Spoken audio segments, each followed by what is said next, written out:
मोदी जी अडानी की इतनी मदद क्यों करते हैं? मैंने कहा दोस्त हैं दोनों इसीलिए करते हैं। कहते बस इसलिए। कहता मोदी जी ने आज तक किसी के लिए कुछ नहीं करा, अपनी वाइफ के लिए कुछ नहीं करा, अपनी माँ के लिए कुछ नहीं करा, उनके भाई गुजरात में रहते हैं उनके लिए, किसी रिश्तेदार के लिए कुछ नहीं करा, राजनीतिक गुरु के लिए कुछ नहीं किया। वो अपने दोस्त के लिए इतना कुछ करेंगे, ऐसा कैसे हो सकता है? दोस्त पे इतने मेहरबान क्यों हैं? ऐसी भी क्या दोस्ती है? आज के ज़माने में कौन कोई भाई के लिए कुछ नहीं करता, दोस्त के लिए कौन करता है? तो मैंने कहा फिर क्या मामला है? कहते आप खुद सोचो, इतना बड़ा क्राइसिस हुआ, हिंडनबर्ग की रिपोर्ट आई, चारों तरफ थू थू हुई, पूरा क्रैश कर गया अडानी ग्रुप। मोदी जी इतने स्वार्थी आदमी हैं कि अगर केवल मामला दोस्ती तक होता तो 2 मिनट में उसको साइड करते और कहते मेरा कोई लेना देना नहीं इससे। अभी भी उसको बचाने में लगे हुए हैं। कभी एसबीआई को कह रहे हैं इसको पैसे दो, आज अखबार में आया पीएफ वालों को भी बोला इसको पैसे दो। सारी एजेंसी अभी भी उसको पूरी तरह से उसको बचाने में लगे हुए हैं। तो मैं भी अचंभे में रह गया कि मामला तो कुछ अलग ही है। क्यों ऐसा भी क्या दोस्त हो गया कि दोस्त डूब रहा है और फिर भी उसको पूरी तरह से इतना बड़ा पॉलिटिशियन है। पॉलिटिशियन के लिए तो परसेप्शन सबसे इंपॉर्टेंट होती है। कोई आसपास वाला अगर कहीं वो तो आदमी कह देता है यार मेरे से मिलना बंद कर दियो कल से, वो उसको अभी भी बचाने में लगे हुए हैं। और उसने मेरे को बताया कि मैंने कहा फिर मामला क्या है? तो कहता है जी अडानी तो केवल फ्रंट है,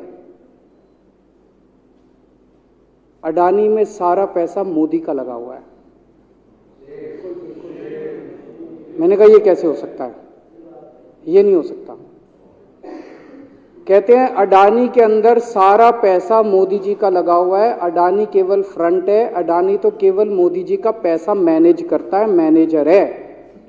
उसको 10%, 15%, 20% इतनी कमीशन मिलती है, बाकी सारा का सारा पैसा मोदी जी का लगा हुआ है। अगर कल को जांच हो गई, जेपीसी बैठ गई, ईडी की जांच हो गई, सीबीआई की जांच हो गई,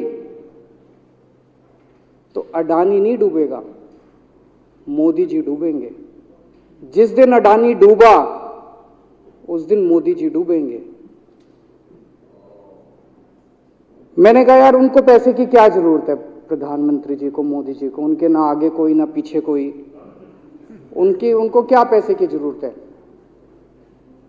तो कहता है सर पैसे की हवस होती है, लत होती है। कहता है इतने दुनिया में इतने बड़े बड़े अमीर आदमी हैं, उनको कोई अब और पैसे की थोड़ी जरूरत है, लगे पड़े हैं सारे, और पैसा और पैसा और पैसा। बोला हवस होती है। बोला जिस दिन अडानी दुनिया का सेकंड रिचेस्ट मैन बना था,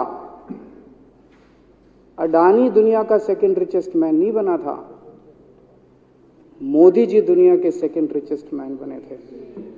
और अब मोदी जी का ख्वाब है, उनका सपना है कि वो दुनिया के रिचेस्ट मैन बनना चाहते हैं। प्रधानमंत्री तो बन गए, वो दुनिया के रिचेस्ट मैन बनना चाहते हैं। फिर उसने मेरे को एक एक करके, मैं बड़ा धीरे धीरे उसकी बातों पे, पहले तो मैं एकदम शॉक हो गया ये कह क्या रहा है कि अडानी के अंदर सारा पैसा मोदी जी का लगा है। फिर वे धीरे धीरे उसने एक एक करके बातें खोल के समझानी चालू की।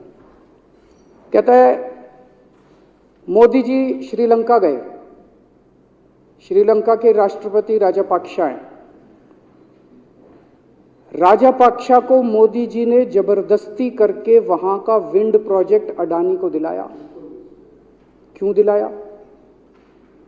मैं आप लोगों से पूछना चाहता हूं, आप में से कोई विदेश जाएगा तो वहां की किसी एजेंसी को जबरदस्ती करके अपने भाई को, रिश्तेदार को ठेका दिला के आओगे क्या? ऐसे कोई करता है क्या?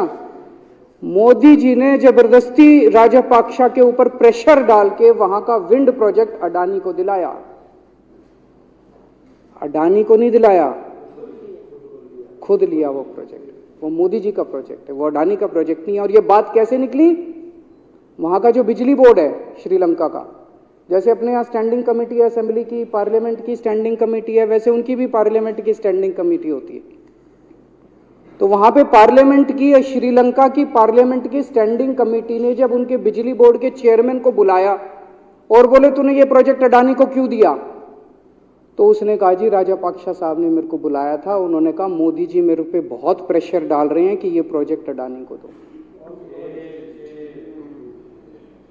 मोदी जी बांग्लादेश गए, बांग्लादेश वालों को बिजली खरीदनी थी, 1500 मेगावाट बिजली 25 साल के लिए। मोदी जी ने वो प्रोजेक्ट भी अडानी जी को दिला दिया। अडानी को नहीं दिलाया, मोदी जी ने वो प्रोजेक्ट खुद लिया। 25 साल तक 1500 मेगावाट बिजली खरीदने का प्रोजेक्ट बांग्लादेश का, वो भी मोदी जी ले आए अपने नाम पे। इजराइल गए, इजराइल के साथ भारत ने कई सारे रक्षा सौदे किए, रक्षा सौदे, वो सारे के सारे रक्षा सौदे अडानी को दे दिए। अडानी को नहीं दिए, मोदी जी ने खुद लिए।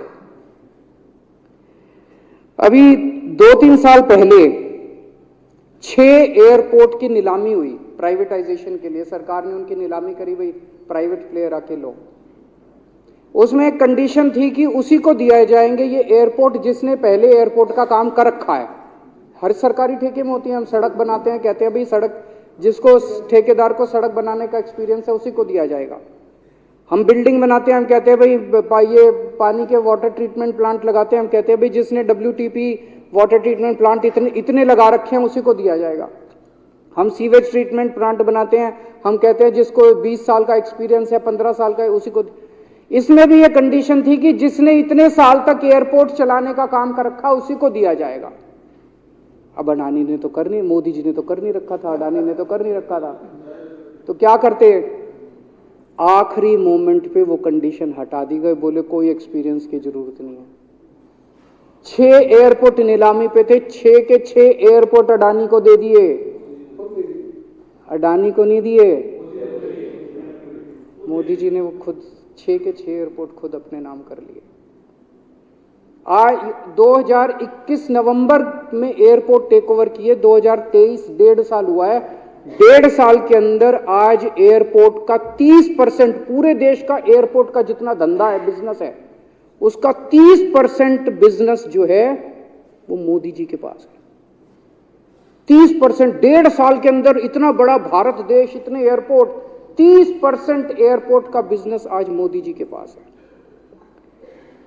एक और बड़ी इंटरेस्टिंग चीज हो रही है, ये ईडी और सीबीआई को इस्तेमाल करके बंदूक यहां रख के लोगों की फैक्ट्रियां छीनी जा रही हैं। मतलब 10 अक्टूबर 2018 को,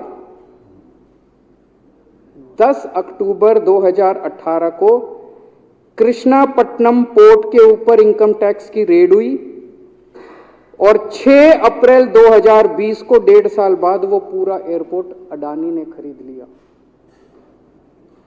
उसके यहां बंदूक रख के उसको कहा या तो दे दे और या जेल।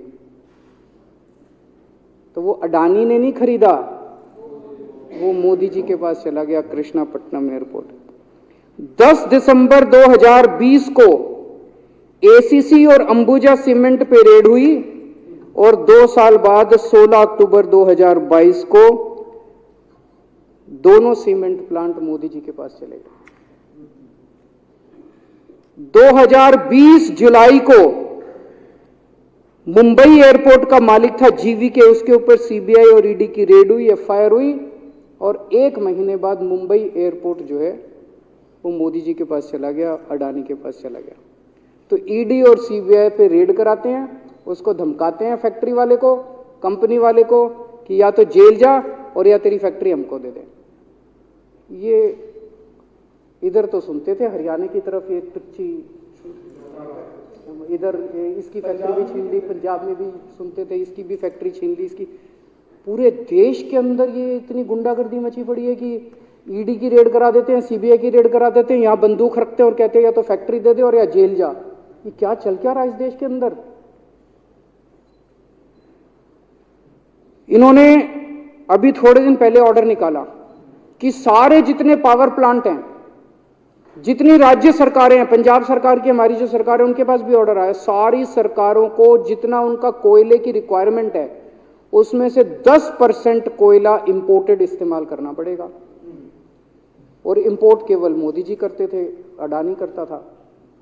तो इसका मतलब आपको 10% अपना कोयला कंपलसरी, जरूरत नहीं है आपको कोयले की, लेकिन 10% कोयला आपको अडानी से खरीदना पड़ेगा। हमारे देश का कोयला 2000 रुपये टन है, इंपोर्टेड कोयला 20,000 रुपये टन है। 10 गुना दाम के ऊपर आपको अडानी से यानी कि मोदी जी से कोयला खरीदना पड़ेगा।